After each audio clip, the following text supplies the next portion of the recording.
बच्चों, कैसे हैं आप लोग। उम्मीद है आप सब लोग अच्छे होंगे। तो बच्चों, इस वीडियो में हम बात करने जा रहे हैं कार्बिल अमीन अपक्रिया और कार्बिल अमीन अपक्रिया का उपयोग क्या होता है। तो इस वीडियो में हम लोग बात करेंगे। तो बच्चों, क्या होता है, देखो कार्बिल अमीन अपक्रिया। तो पहले इसकी लैंग्वेज की बात करेंगे बच्चों हम लोग कि कार्बिल अमीन अपक्रिया की परिभाषा क्या होती है, इसको किस तरीके से आप अपने पेपर में लिख सकते हो। तो इसमें क्या होता है बच्चों, हमारे पास इसमें होता है प्राथमिक एमीन। प्राथमिक एमीन 1 डिग्री एमीन बोल सकते हो, या प्राइमरी एमीन, या प्राथमिक एमीन। तो क्लोरोफॉर्म और बच्चों होता है पोटेशियम हाइड्रोक्साइड, वो भी बच्चों एल्कोहली। एल्कोहली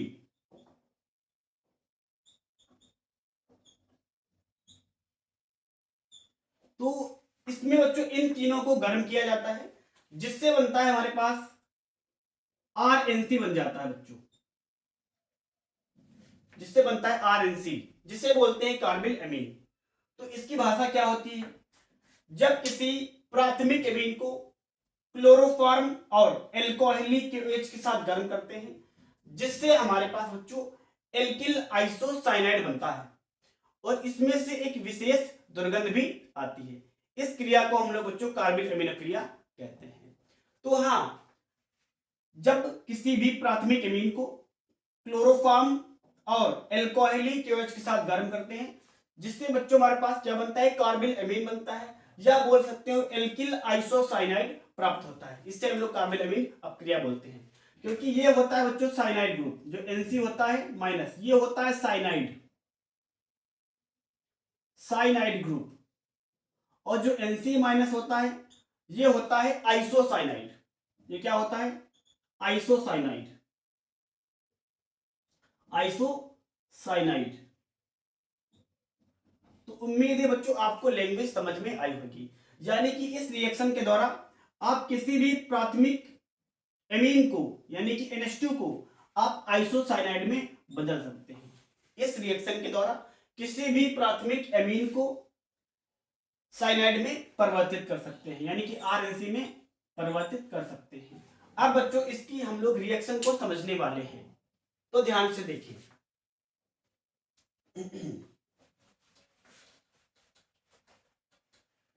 तो क्या करेंगे बच्चों, हम कोई ले लेंगे प्राथमिक एमीन यानी कि RNH2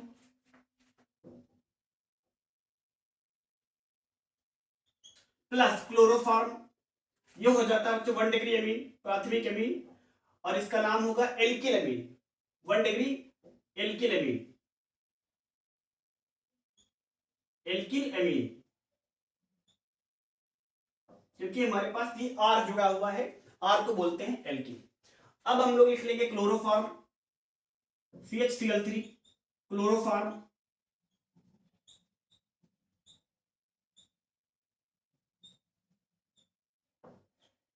प्लस बच्चों हमारे पास पोटेशियम हाइड्रोक्साइड, पोटेशियम हाइड्रोक्साइड। और बच्चों आपको ये बताने वाले हैं कि आपको कितने पोटेशियम हाइड्रोक्साइड लिखने हैं। ये अक्सर कंफ्यूजन में रहता है कि पोटेशियम हाइड्रोक्साइड 2 लेने हैं, 3 लेने हैं। तो आपको यहां देखना है जितने क्लोरीन है उतने पोटेशियम हाइड्रोक्साइड लिखने हैं। तो 3 क्लोरीन है तो 3 पोटेशियम हाइड्रोक्साइड, 3 क्या हो जाएंगे बच्चों, KOH। इन तीनों को यानी कि इस पूरे मिश्रण को हम लोग गर्म करेंगे। प्राथमिक एमीन, क्लोरोफॉर्म और जो KOH ले रखा है, इनको हम लोग क्या करेंगे, गर्म करेंगे। गर्म करने पर बच्चों, गर्म करने पर, या आप इस तरीके का सिंबल बना सकते हैं। और जो हमने KOH तीनों ले रखे हैं, ये होते हैं एल्कोहली। कैसे होते हैं बच्चों, एल्कोहली। ALC डॉट दिखा सकते हो, या एल्कोहली, एल्कोहली।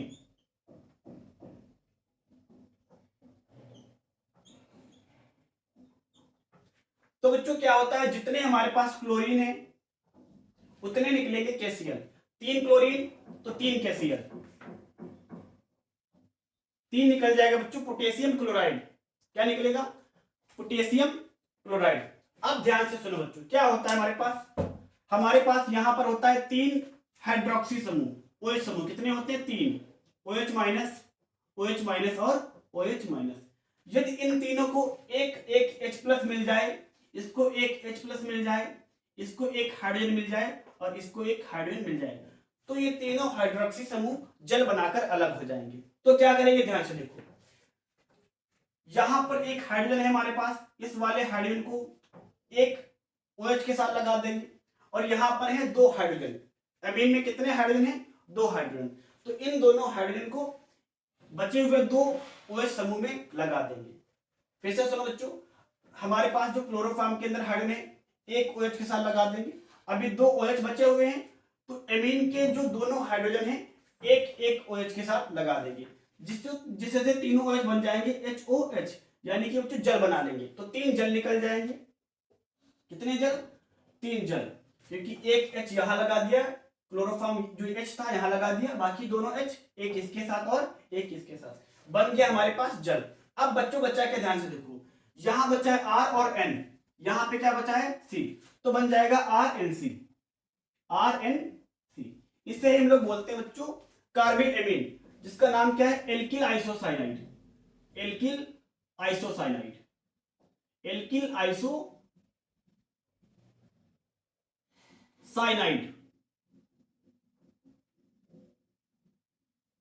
तो बच्चों ये रिएक्शन पूरी तरीके से अब हो चुका है। अब इसका यूज क्या है, तो जो हमारे पास जो ये एल्किल आइसोसाइनाइड बनता है, इसमें से एक विशेष दुर्गंध आती है और ये जहरीला भी होता है, बहुत ही जहरीला होता है। तो इसका यूज क्या करते हैं, प्राथमिक एमीन के परीक्षण में इसका यूज कर सकते हैं या क्लोरोफॉर्म के परीक्षण में कर सकते हैं। क्लोरोफॉर्म और प्राथमिक एमीन बच्चों 1 डिग्री एमीन या 1 डिग्री NH2 में इसका बच्चों उपयोग किया जाता है। आपको क्लोरोफॉर्म का परीक्षण करना हो तो इस प्रोसेस को यूज कर सकते हो, या प्राथमिक एमीन, किसी भी प्राथमिक एमीन, एथिल एमीन हो, मेथिल एमीन हो, किसी भी प्राथमिक एमीन का परीक्षण करना है तो इस प्रोसेस को यूज कर सकते हो, क्योंकि इसमें क्या होती है, एक विशेष गंध होती है। तो आपको इसको यूज कहां पे करना है, क्लोरोफॉर्म के परीक्षण में या प्राथमिक एमीन के परीक्षण में। अब जो हम लोग इसके बात करेंगे, इसके उदाहरण यानी कि इसके एक दो हम लोग उदाहरण देख लेते हैं, एग्जांपल देखेंगे। तो R के स्थान पर आप लगा सकते हो एक कार्बन का एल्किल लगाओ, CH3 लगा सकते हो, या C2H5 लगा सकते हो। 3 कार्बन का एल्किल लगाना है तो 3 कार्बन का भी एल्किल आप लगा सकते हो। तो हम लगाने वाले हैं बच्चों C2H5 लगा सकते हो या CH3 लगा सकते हो। तो लगाएंगे बच्चों लोग CH3, तो हो जाएगा CH3NH2। इसका नाम था एल्किल एमीन, तो इसका नाम हो जाएगा methyl amine plus chloroform CHCl3 plus potassium hydroxide. कितने लगाने हैं बच्चों, 3 क्लोरीन है तो 3 हाइड्रोक्साइड, वो भी एल्कोहलिक। कौन सा बच्चों, एल्कोहलिक। रिएक्शन को करेंगे तो हमारे पास 3 KCl निकलेगा, 3 KCl और एक हाइड्रोजन इसके साथ, 2 हाइड्रोजन एक इसके साथ एक इसके साथ, जिससे निकल जाएगा 3 H2O, 3 बच्चों जल निकलेगा। अब क्या बना हमारे पास CH3NH2, यानी कि यहां से H तो खत्म हो चुके हैं, एक इसके साथ लगाया था एक इसके साथ, तो CH3 बचा और N बचा। क्या बचा, CH3 बचा है और N बचा है। यहां पर एक कार्बन बचा है बच्चों, तो इसको हम लगा देंगे कार्बन, तो ये हो जाएगा बच्चों कार्बिल एमीन मेथिल आइसोसाइनाइड। इसका नाम क्या हो जाएगा, मेथिल आइसोसाइनाइड, आइसोसाइनाइड। अब बच्चों यहां पर C2H5 भी लगा सकते हैं, तो यहां पर हो जाएगा C2H5NH2, C2H5NH2, C2H5NH2। तो यहां पर पूरा वही रहेगा, बस यहां पर चेंज हो जाएगा। यहां क्या हो जाएगा C2H5NH2, C2H5NH2, क्योंकि अब आप एल्किल ग्रुप जो यहां पे लगाएंगे वही यहां पे एल्किल बनता है, क्योंकि जो आपने यहां पर एल्किल लगाया था वही तो यहां पे प्राप्त हुआ था RNC करके।